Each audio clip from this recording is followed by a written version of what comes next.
안녕하십니까. 1월 6일 저녁 김경국TV 시작하겠습니다. 오늘은 서울 서부지방법원에 대해서 좀 말씀을 드려볼까 합니다. 지금 서울 서부지방법원은 우파들의 개미지옥이다, 이런 말이 나올 정도로 좌빨 판사들이 활개를 치고 있습니다. 오동훈 공수처장이 공수처법에 명시된 관할법원인 서울중앙지방법원을 제쳐놓고 주소지 때문이라는 이상한 논리로 서울 서부지방법원에 윤석열 대통령의 체포 및 압수수색 영장을 청구하면서 서부지법이 지금 윤 대통령과 관련한 사건의 관할법원이 되다시피 하고 있습니다.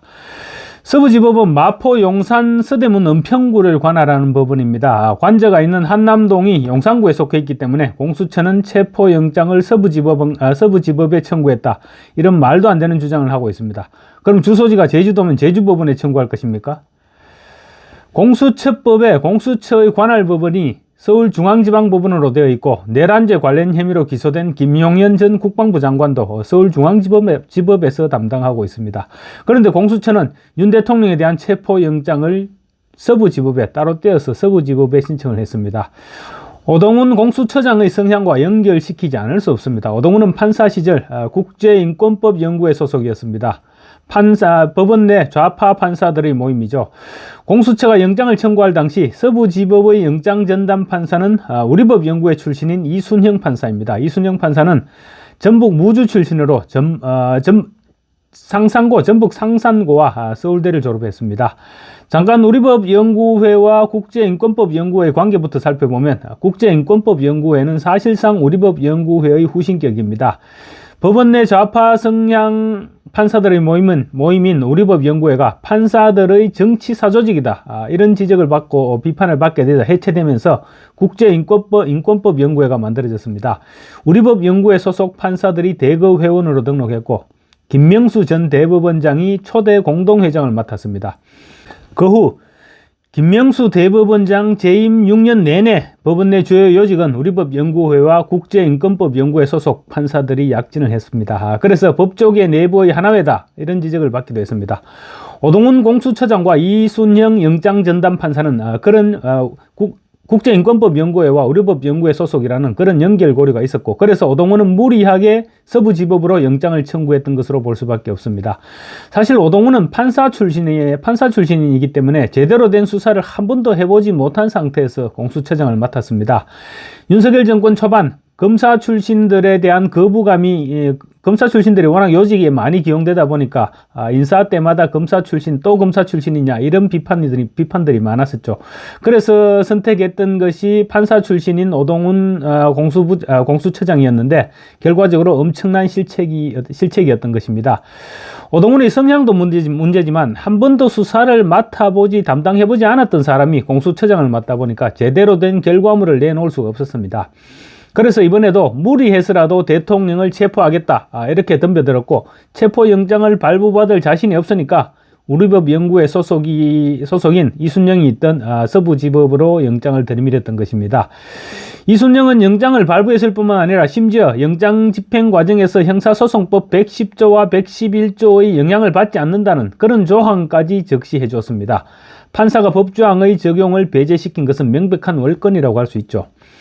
또 윤 대통령은 자신에 대한 수색 그리고 체포영장이 위법하다면서 이의 신청을 냈는데 영장 발부 법원인 서부지방법원에 낼 수밖에 없었습니다. 서울 서부지법 형사 7단독 마성영 부장판사는 어제 5일 윤 대통령 측 변호인이 낸 영장 이의 신청을 기각을 했습니다. 마성영 부장판사는 체포에 대해서는 취소와 변경을 구할 수 없고 수색 영장은 이의 신청 대상도 아니라면서 발부에 대해 다투는 것 자체가 부적절하다, 이렇게 밝혔습니다. 마성영 판사는 지난 2023년 2월 자녀 입시 부정과 청와대 감찰 무마 등의 혐의로 재판을 받아오던 조국에 대해서 1심 선고를 내렸는데 12개 혐의 대부분을 인정하면서도 검찰 구형량의 40%, 검찰이 징역 5년을 구형했습니다. 검찰 구형량의 절반도 아니고 40%인 징역 2년을 구형해서 양형 논란을 불러일으키기도 했습니다. 또 대법원에서도 인정했던 핵심 증거인 동양대 PC를 증거에서 배제시키기도 했습니다. 조국 재판에서 마성영 판사 선고의 핵심은 징역 2년을 선고하면서도 법정 구속을 시키지 않았다는 것입니다. 그래서 조국이 그 이후 조국혁신당을 창당해서 12석의 비례대표 의석을 차지할 수 있게 된 근본적인 원인을 제공했던 것입니다. 그런데 조국 판결에 2년 반 앞서서 조국에 대한 명예훼손 혐의로 기소됐던 월간조선 전 우종창 기자에 대해서는 징역 8년을 구형하면서 법정 구속시켜버렸습니다. 그래서 그때 당시에도 지나친 징벌이었다 이런 지적을 받았는데 우종창 전 기자는 항소심에서는 집행유예로 풀려나왔습니다. 조국에 대한 명예훼손 혐의로 징역 8개월을 선고받은 우종창 전 기자는 법정 구속시켰으면서 정작 조국 재판에서는 징역 2년을 선고하면서도 법정 구속을 면제해 줬던 것입니다. 다음으로 공수처는 또 윤 대통령에 대한 체포 그리고 압수수색 영장 집행 시한이 오늘 자정까지죠. 그래서 영장 재청구 후 유효기간을 연장하겠다고 합니다. 그런데 또 서부지법으로 영장을 재청구했습니다. 서부지법에는 지금 영장 전담 판사가 2사람입니다. 제가 지난번 방송하면서 서부지법에는 영장 전담 판사가 1명이라고 했는데 생각해보니까 혼자서 영장 전담을 한다는 것은 무리인 것 같아서 알아보니까 2사람이 일주일씩 번갈아 가면서 영장 전담을 하고 있다고 합니다. 지난번에 영장을 발부했던 이순형 판사와 신한미 판사 2사람이 전담을 하게 되는데 이번 주에는 신한미 판사가 전담을 한다고 합니다. 신한미 판사는 5명 다둥이 엄마로서도 많이 알려져 있죠. 신한미 판사는 우리법연구회나 국제인권법연구회 소속은 아니지만 지금 헌법재판관으로 자리를 옮긴 정계선 전 서부지방법원장이 영장 전담 판사로 임명했다는 점에서 좌파 성향일 것으로 추측이 되고 있습니다. 그래서 서부지방법원은 그야말로 좌파 판사들의 온상이라고 해도 큰 무리가 없을 것으로 보입니다. 얼마 전까지 법원장을 했던 정계선을 필두로 해서 한때 사회주의 혁명을 꿈꿨던 마은혁 부장판사는 이번에 헌법재판관으로 추천됐지만 임명이 불발돼서 지금 서부지방법원에서 부장판사를 그대로 맡고 있습니다. 그리고 또 이상한 논리로 윤 대통령의 영장을 발부한 이순형 그리고 체포영장 이의 신청을 기각한 마성영 판사 등 온통 좌파 성향 판사들이 득세하고 있습니다.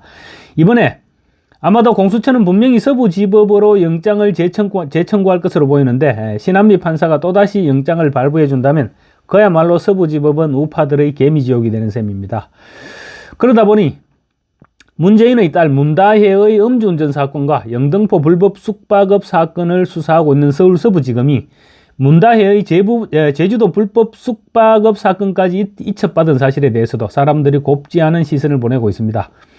서부지검에서 수사를 하면 당연히 서부지법에서 재판을 받게 될 것이고 그렇게 되면 좌빨 판사들이 알아서 문다혜를 봐주지 않겠느냐 이런 추측을 하고 있는 것입니다. 물론 서부지검에서 이미 문다혜 사건들을 수사하고 있으니 수사의 효율성을 위해서 제주지검으로부터 이첩받은 결과이기는 합니다.